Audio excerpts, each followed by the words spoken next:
formula would be parental and home involvement. And if you get a student where there is no parental or home involvement, we need to create a semblance of that, so that the student. But even when there's parental involvement, we're lying to the parents. We're not even telling the parents that your child is failing.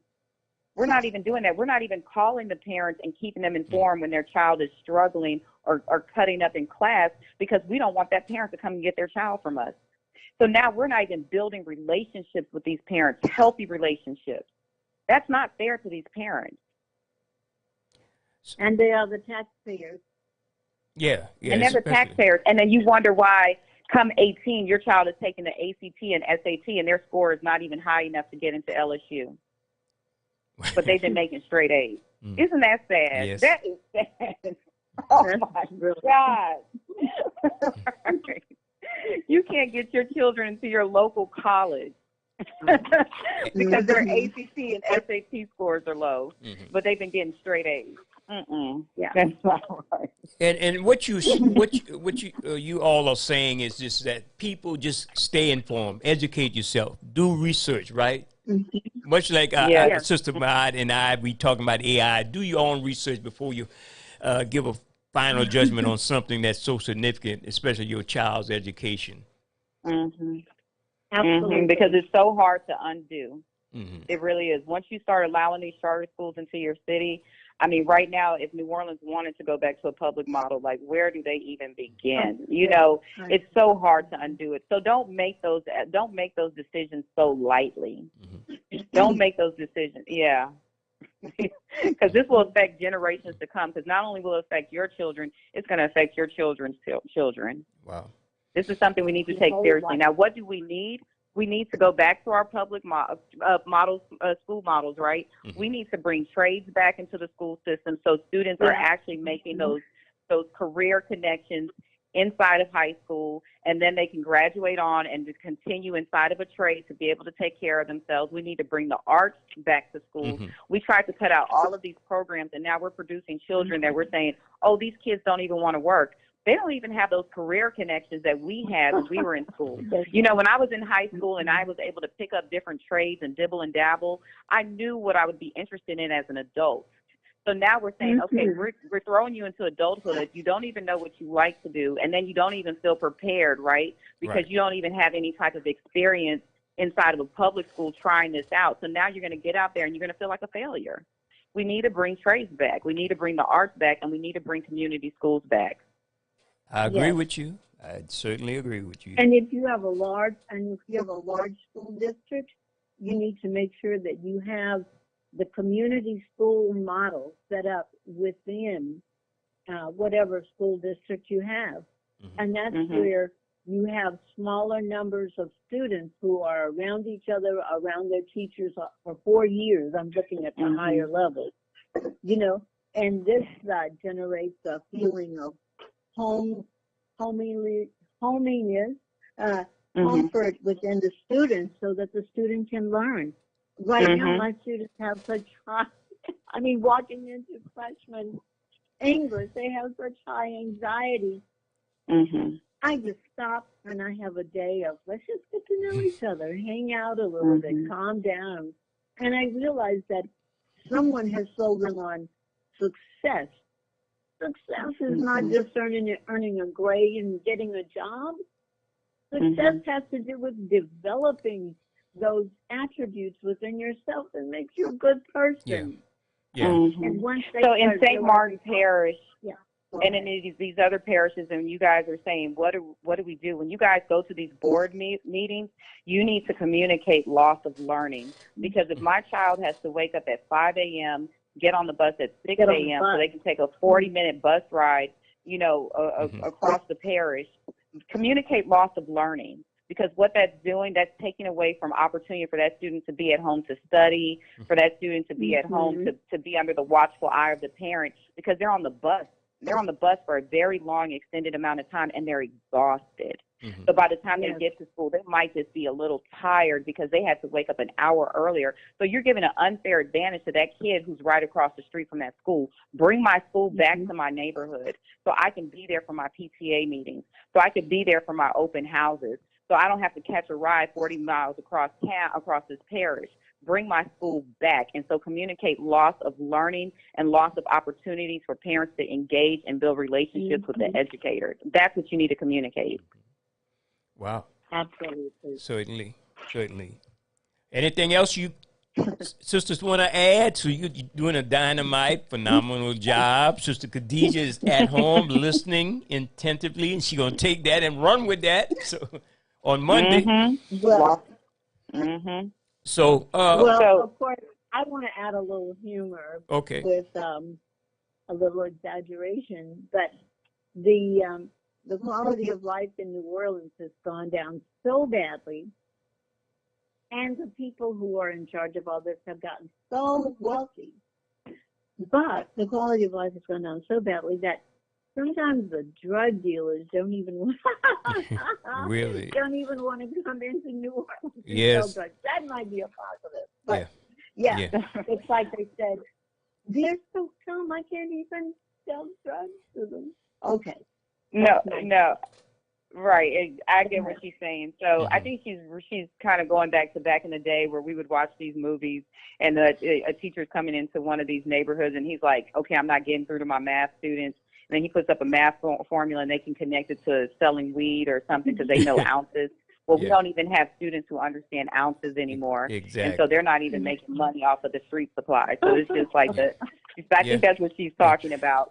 But it's like this system wants to get a person straight. It's just like the system just want to get a person through it, as opposed to and to have the numbers up.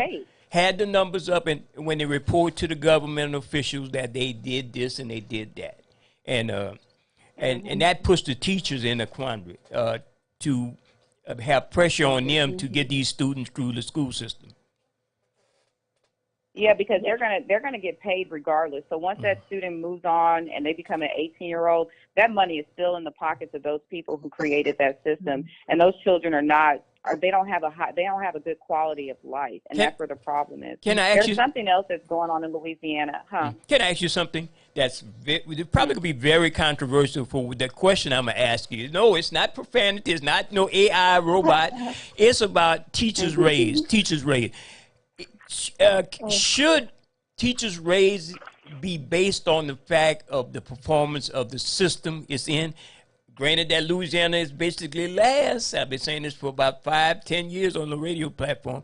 And we don't know what's the root cause of it. The people, the teachers, the system, or the politicians. Should teachers be getting a raise? Based on performance? Yes. Is that what you're asking? Yes. Or should they just get a raise in general? Yeah, in general and raised. I mean, if you could base the whole system on being rated last in the nation. Yes. So teachers do need a raise. When we start paying our teachers more, we are able to we're competitive now, right? So we get those teachers who were moving out to Texas and all these high-paying states, right? Because they're getting some of our best teachers because they're paying them very well. You have to remember, these people need to be able to enjoy a quality life as well. So if you're paying them the bare minimum and all they have is a little house, they're sitting inside of their classroom worrying about their bills. And that's a distraction, and that's unfair to them. Yes, teachers definitely need a raise, 100%. Now, should raises be based upon performance? You can do that in a fair way because you can track those students inside of public schools, right? Not charter. Right. But you can track those students inside the public schools, and you can look at an individual student and say, did that teacher grow this child by a certain percent? So if we're going to give them a raise based on performance, we don't need to say, oh, they have 100% exemplary students. No, that's not where the raise comes in. The raise comes in with growth. Were they able to produce some type of growth within that student? That's where the raises come in for performance. Now, those could be bonuses. Those should be bonuses, not part of the salary. Okay, go ahead. Yes. And it can be communicated in a way where it makes their colleagues feel less of a teacher just because they couldn't get growth out of those students. But there is a direct correlation to people knowing that there is something at the end of this, this school year that's going to help me get through to the next day that makes them do push a little bit harder. So I do think that we do need some type of performance-based bonus or acknowledgement for these teachers. Yeah. Okay. Okay. Absolutely. Yeah. But I do want to say, I do want to say that, you guys, we have some great teachers inside of these charter schools, right? Not all of the people who are teaching inside of charter schools have ill intent, but they too do not understand the severity of what's happening. So if you have friends and family members who are inside these charter schools, educate them in a very loving way about how this is impacting our community, because their hearts are in the right place. It's a lot of the leadership that is kind of miscommunicating to these teachers and why they're there. And political games. And political game being played. Exactly. Yes, and political games. And I'm hearing this term school of choice, and I say, what they mean by that? School of choice, is it public? Is it charter? Is it private? School of choice, if a person chooses to go to a certain school, and I'm hearing a lot of these conservative leaders push that notion, and a lot of people in the black community also are pushing that notion. Y'all, when you talk about school of choice, be careful with that, because just because that's the school you choose doesn't mean that school chooses you. Okay. I just want you to remember that. Okay. So you might be forcing your child into a bad situation thinking, oh, they have a pretty playground and they have recycling programs, and you bring your child into that school and their child will learn real quick that they didn't choose them. Okay. So be careful with that school of choice. It's funny because I was one of those parents who was like, oh, I want my child to go to this particular type of school. And my child would come home sometimes like, Mom, I can't do this. These people do not like me here. They don't want me here. Right. So, Mother, what were you going to say about school of choice? Yes, that's basically. Go ahead. Go ahead. I was going to say that school of choice should include basic curriculum and also exposure to life, not just sitting in the classroom, but giving them a choice to go outside and do different things, see the world, maybe more trips and like that. That's the school of choice. Not just, they need what do they call it? To me, school of choice says dismantling of a public school system. Because if we all have vouchers and we can move our kids around throughout our city, right? What happens when we realize we don't have a lot of good schools to choose from? We can't go back to our neighborhood school because that neighborhood school is gone because we pulled all the money away from it. So you don't have an opportunity to come back to your neighborhood school. Now you're bouncing around. And it might be a thing about real estate. Some people may be able to get real estate from the schools closing down, because those schools are on prime real estate. That might be an incentive there too. Okay. Yeah. Okay, so how can we get in contact with, if you guys have a public site or some way of getting that same information you want to spread out that you're talking about on the radio right now? So I have a personal website, and it's not geared towards education because right now I'm in the corporate world. Okay. But if anybody wants to get in touch with me, my website is maatlatham.com. Okay. And on my website, you'll be able to find my email address. You can get to my social media links. And I just joined this conversation today because my mother is so passionate about education. She is, and so she wanted me to join, and I'm more than happy to talk about it. Right now, I'm getting my PhD in public policy from Southern University, and I love these conversations. So when you look for me online, you won't see that, but I'm open to those conversations. So please reach out to me. Okay, and of course you can. And Sister Maud, my worst nightmare is what you talk about all the time, is having a charter school that's being taught by AI bots, and you criticizing them. I'm dreaming about that. Yeah. That could happen. Go ahead. I know. For those parents out there listening to us right now, right, and he's talking about charter schools one day being ran by AI bots. Look at your child when they're on that video game and they're on their phones, and it almost seems like they are tuning out and disconnecting from the world, putting them in front of a AI bot for the majority of their school time. You guys, we are mummifying our kids. We already see it in our house. We're like, man, if you don't get off that video game and get back to reality, imagine sending them into a school system, and they're doing that there too. Y'all, we are going to lose our children. That is so dangerous. That's scary. We need human touch. Respect your human nature. Respect the human side of ourselves. We cannot turn our children over to computers. No, not at all. No. Okay. We shouldn't even turn computers over to computers. You know, that's funny. Right. They bear watching. You know, but anyway, we're definitely going in the route of AI. Are we going to be able to stop AI? No. But what we can do is fight for policies that will manage AI to where we're saying, no, AI is not a teacher, and we do not want that in our schools. I'm sorry. Look at not what at all. happened to Do not allow that to happen. Right? And the way they're going to sell that to you, they're going to say, well, at least you know that your child is getting a certain level of education. But guess what? They will be able to educate your child on what they feel is best.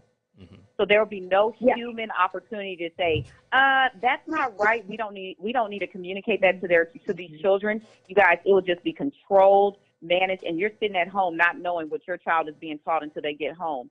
That's so dangerous. You know, it is so hard. Wait, I want to give them a little bit of data. It is so hard to unteach a bad lesson. So think about this. When a child is introduced to a concept and it's wrong, it almost takes about 4 times to repeat the right way to undo the wrong way. So you guys keep that in mind. You don't want your children being exposed to the wrong lesson because it's very hard to undo. Yes. Yeah. And I caution AI persons. I'm coming back to the fundamental reason for the past newscast is look at what happened to the famous actors and actresses with AI. They were told, come in and get a body scan, and we can just use this for, like stand-ins and like that, right? Right. They are going to use those body scans throughout movies, and they're not going to give the actors and actresses what would it be, a patent or something of their own image, and therefore able to make money whenever they use it. No, they'll be out of jobs. So if they'll do it to them. Just think what they'll do to us. So okay? Basically, we could be living in the Matrix. We could all be replaced. So the movies actually come into pass. So I don't know. Yeah, absolutely. One thing I know we can do is not get in the service line at Walmart or Kroger's or whatever. Yeah. Just go and stand in line for that one live person. Fight back, push back. Yeah, we had that conversation. I want to give you guys. Go ahead. I'm sorry, I just thought of something. I want to give you guys a tool for those of you who have special education students who are receiving special education services. You guys have a lot of opportunity to call attention to injustices because that's federal spending, right? So anyone who has a child in any type of school, public or charter or private, public or charter, if you're concerned about any type of special education services that your child is getting, please make sure you email the special education at la.gov and put your concerns on record, because then now people have to go in and they have to start looking at these schools and saying what's going on with these kids, and it's a lot of special education issues happening in charter schools. So please don't be afraid to reach out and then put your concerns on record, because after a while those things are going to add up. Okay, so don't feel like your voice isn't going to be heard. Where there's smoke, there's fire. Okay. You just need to go ahead and let people know what's going on, especially on that federal level. Yes. Well, I definitely appreciate all the input, and certainly people should pay attention to what you're saying. You've been in the field for a while, so you should know what's going on. Yeah. And we were in the field concerned. Yes. So I'll give you guys some back to school tips since we're at the beginning of the back to school year. Parents who are listening to me, reach out to your teachers and get to know your children's teachers. Send them emails. Introduce yourself this week. Say hi. I'm Jesse's mom, and I just want to let you know this is my phone number. If you have any concerns or if I can come in and support your classroom in any kind of way as a parent, please call me. Go ahead and open up the lines of communication for your kids right now so you don't have to hear later on in the school year where your child was never doing their homework. You say, hey, no, I emailed you and I told you to let me know because these are the things I like to know. So go ahead and reach out to your teachers today, and then also give them a little supportive nudge and say, we are excited about this school year and we're looking forward to building a relationship with you. So that would be my back-to-school advice for parents. Okay. And volunteer to do like a read a book, to the class, or grade papers to the teacher. Do something like that would be unintrusive but good to help your child. Okay? Yeah. Build good rapport. Because we still have a lot of public schools out there, and what do we need to do right now with our public schools? We need to get out there and we need to support our public schools. And like my mom said, go there and volunteer whenever you have time. Please just go back and support those teachers who are out there right now, and go ahead and vote to increase teacher raises. And now we just have to hold people accountable for those raises and make sure that they're going to the right people and they're being spent in the right way. But undoing the system completely, that is not the answer. Okay. No. Okay. People just got through listening to Sister Ma'at Andrews and Sister Ma'at Latham, mother and daughter duo, taking over the People's Tech and Entertainment Show. Yes, and reach out to me, Ma'atLatham.com. So that's MAATLATHAM.com. Okay. And you can reach out to me also, Ma'at, MAAT ANDREWS at HCCS.edu. Can you repeat it one more time? Sure, HCCS.edu. That's ANDREWS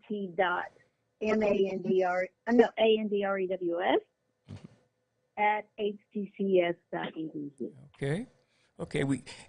Next week we will continue the discussion on AI. Since that's that's a topic that Sister Khadijah is very critical of. We got to break it down to her every week. So I definitely appreciate, and anything we could do. Thank you for having me on. Yeah, feel free to come back. Conversation. We enjoying you here at 88.3 FM, the South Louisiana Superstation. Always trying to bring some great information and great music of what's going on. Thank you. Thank you so much. I appreciate you for doing that. And listeners, have a beautiful day. Yes, thank you. Do we have a recording? We certainly get you. I'll certainly get you one out. Okay? Okay, thank you. All right. Well, you guys have a beautiful Saturday and many blessings to everybody listening. Thank you so much. All right. Thank you. Bye. Bye-bye.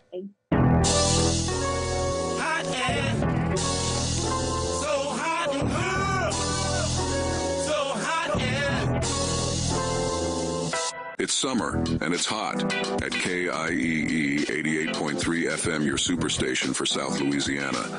We have the hottest talk and informational shows on the air, heating it up for the community. Tune in every Wednesday for the Open Line radio show with Brother Jay and Sister Khadijah. Tune in on Fridays for Business to Business with Mr. June Andrus. On Saturday morning, educate and get informed on the latest technology and entertainment news with Brother Jay on the People's Tech and Entertainment Show. Yes, it's hot and it's summer, so stay cool with your favorite talk and informational shows here on KIEE 88.3 FM, your superstation for South Louisiana. Listen online. Go to KIEEFM.com. That's KIEEFM.com.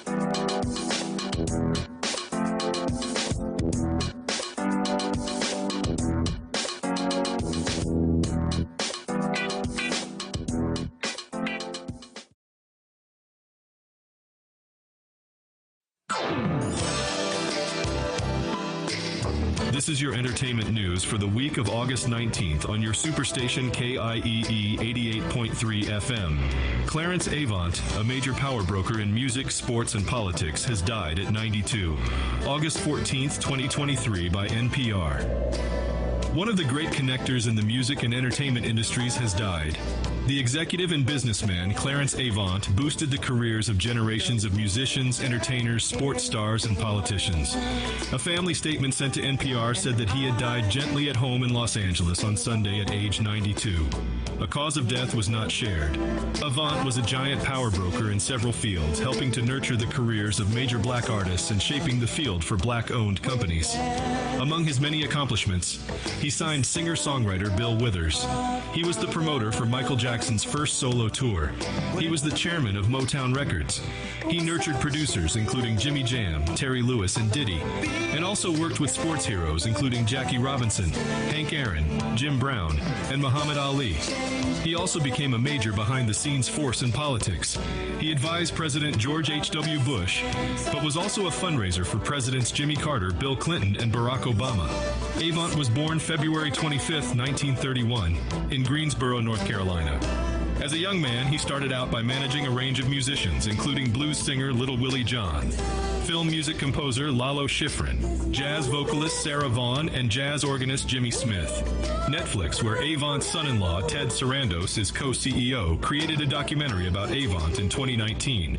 The film's title carried Avant's longtime nickname, the Black Godfather. In the documentary, former President Obama observed, "Clarence was the bridge from the time where there was no opportunity for black talent to a time where doors began to open." Avant was inducted into the Rock and Roll Hall of Fame in 2021. Avant came back into the news after a tragedy in December 2021. His wife, Jacqueline, whom he married in 1967, was shot to death during a violent burglary at their home in Beverly Hills. In April 2022, the murderer was sentenced to 190 years in prison.